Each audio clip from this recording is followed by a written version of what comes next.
Developing tonight, Woodbury County supervisors want the county attorney to ask the district court to review the steps taken by the city of Salix, Iowa to annex hundreds of acres of land into the city limits. In June, it was revealed that Mid-American Energy is looking for a customer to build and operate a data center on 900 acres of land that was annexed into the Salix city limits in April.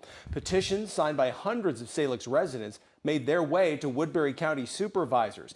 Those petitions asked the county attorney James Loomis to do an in-depth review of the annexation process in Salix.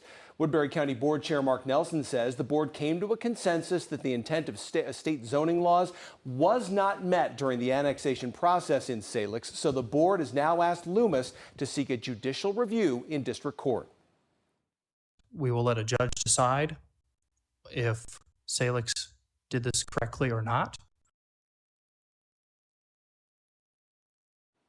The decision to seek a judicial review came after a closed-door meeting with supervisors and the county attorney this afternoon.